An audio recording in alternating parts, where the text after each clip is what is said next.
Assalamualaikum warahmatullahi wabarakatuh. Selamat sore. Kami dari kelompok 4 yang beranggotakan ada Kavita, Indri, Ahdin, dan Anissa akan mempresentasikan hasil diskusi kami mengenai studi kasus Hufredi, yaitu mengevaluasi alternatif transportasi.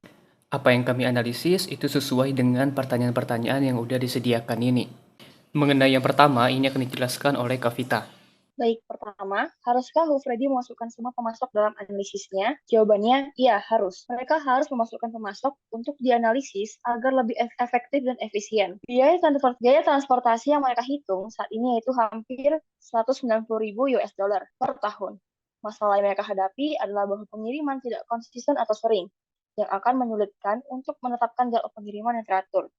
Juga, kotak yang dikirim ke dan dari Howard dan Son supply panjang tidak persegi di atas lift atau palet. Mereka harus memikirkan cara untuk menghemat biaya transportasi. Manajer Duran menyadari bahwa masalahnya dapat disederhanakan jika perusahaan berfokus pada pengeluaran transportasi yang paling signifikan. Dan hasil keputusan tersebut untuk memaksimalkan jadwal dan biaya guna mendukung proses penjualan serta mengurangi biaya pengiriman untuk saat ini yang dilakukan oleh pemasok lokal. Melakukan analisis kebutuhan material Freddy dengan mengeliminasi supplier yang masuk material yang sama dan supplier terpilih dapat memenuhi jumlah material yang dipasok. Di sini ada 12 supplier dan warehouse Freddy sendiri. Di sini kami menghitung cost palletnya yang awalnya kami hitung dari total pallets per bulannya, kebutuhannya, lalu kami hitung kebutuhan per bulan totalannya, lalu kami kalikan dengan approximate annual cost-nya. Dan didapatlah cost palletnya sekian. Lalu, analisis dengan supplier kami menggunakan metode ABC analisis. Analisis ABC sendiri adalah metode dalam manajemen persediaan atau inventory management untuk mengendalikan sejumlah kecil barang tetapi mempunyai nilai investasi yang tinggi. Hukum Pareto menyatakan bahwa sebuah grup selalu memiliki persentase terkecil, 20%, yang bernilai atau memiliki dampak terbesar 80%. Berdasarkan hukum Pareto, analisis ABC dapat menggolongkan barang berdasarkan peringkat dari nilai tertinggi hingga terendah, dan kemudian dibagi menjadi kelas-kelas besar terprioritas. Biasanya kelasnya dinamai dengan ABC, dan seterusnya secara berurutan, dari peringkat nilai tertinggi hingga terendah. Oleh karena itu, analisis ini dinamakan analisis ABC. Baik, di sini ABC analisisnya ada 12 supplier dan kami urutkan annual cost-nya dari yang paling tertinggi sampai yang paling terendah. Lalu kami totalkan hingga dapat hasil $82.922 dan untuk persentase annual cost-nya kami dapatkan dengan cara membagi annual cost dengan total annual cost-nya. Setelah didapatkan hasilnya, lalu persentase kumulatifnya ini untuk Tool and Die LLC itu 38,59%. Lalu untuk Pipping Supply, kami menambahkan Tool and Die LLC yang sebelumnya menjadi 63,55. Untuk Woodson Manufacturing kami tambahkan juga yang sebelumnya dan seterusnya. Kami mengkategorikan ini dengan kategori A 63,55%, lalu kategori B 87,55%, dan kategori C 100%. Lalu bisa dilihat di diagramnya bahwa kenaikannya cukup signifikan. Lalu kami mengeliminasi supplier yang memiliki cost terendah. Kami eliminasi itu berdasarkan materialnya, kesamaan material. Jadi dari setiap material, kami mengambil satu supplier yang sudah terpilih dari setiap material. Yang kedua, menyajikan rencana perutaian mingguan yang efisien untuk Hufredi. Jadi jarak Hufredi West Campus ke Hufredi Chicago Campus atau sebaliknya 13,4 miles. Begitu juga dengan yang lainnya, bisa teman-teman perhatikan untuk jaraknya itu pada Google Map yang udah kami cantumkan ini.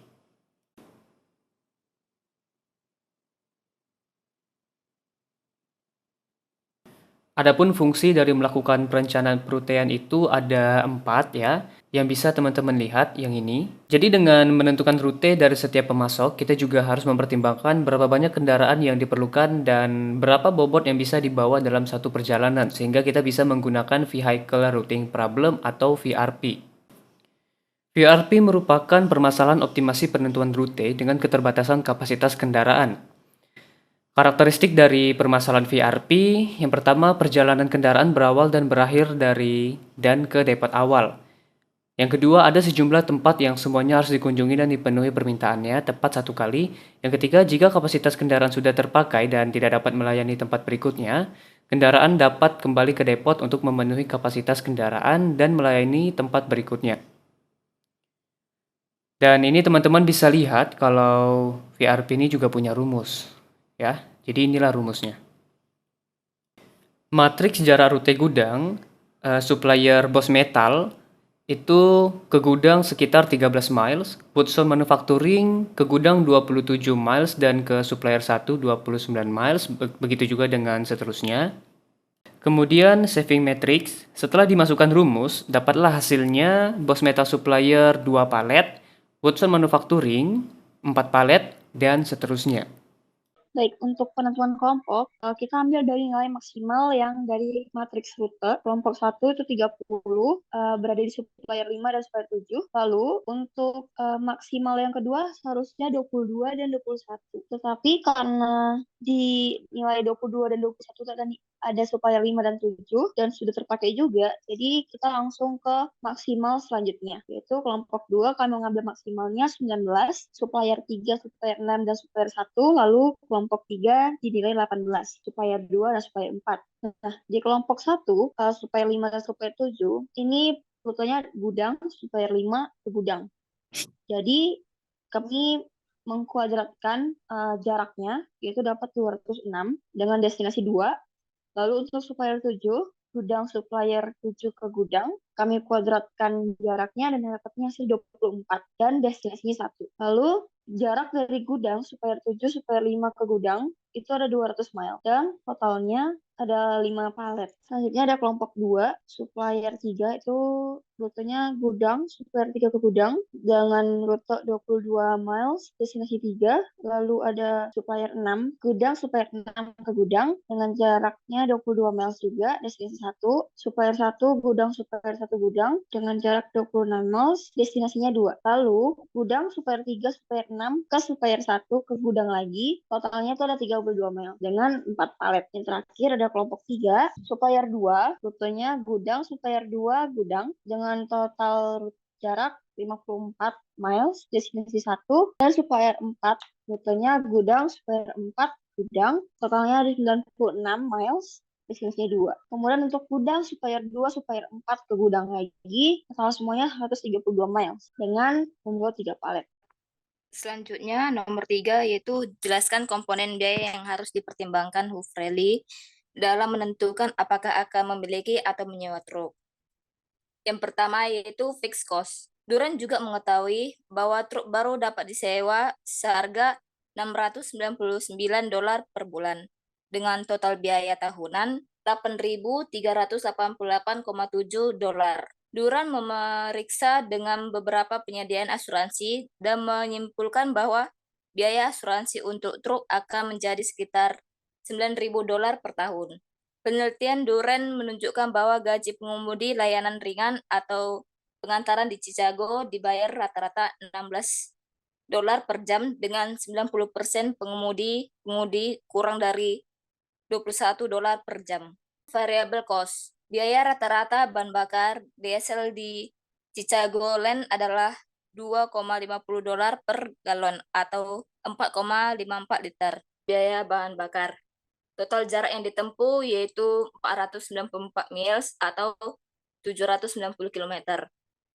35,33 dikali $2,50, yang mana biaya bahan bakar yaitu $88,325.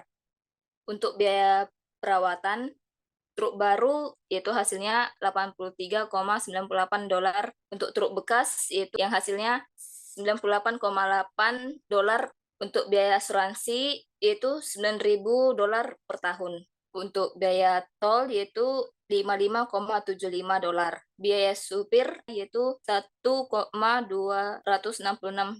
Total pengiriman dengan menggunakan 3 3PL yaitu sebesar $1.726. Yang keempat, apa yang harus Duman rekomendasikan kepada Dewan di Hufredi? Setelah menghabiskan beberapa waktu untuk meneliti berbagai pilihan dan mendiskusikannya dengan tim eksekutif, Duran merasa bahwa dia memiliki lebih banyak arahan. Mengingat semua biaya yang terkait dengan memiliki truk, CFO menekankan bahwa penyusutan tahunan yang diharapkan dari sebuah truk harus jauh lebih sedikit daripada yang saat ini dihabiskan Hufredi untuk transportasi. Seperti halnya proyek apapun, proses pengambilan keputusan Hufredi mempertimbangkan dalam urutan kepentingan, kualitas pengiriman, biaya, dan inventaris. Namun, biaya solusi yang diusulkan perlu mengurangi pengeluaran terukur saat ini untuk pengiriman yang dilakukan oleh pemasok lokal. Demikianlah hasil diskusi studi kasus kami mengenai Hufredi. Sekian dari kami. Wassalamualaikum warahmatullahi wabarakatuh.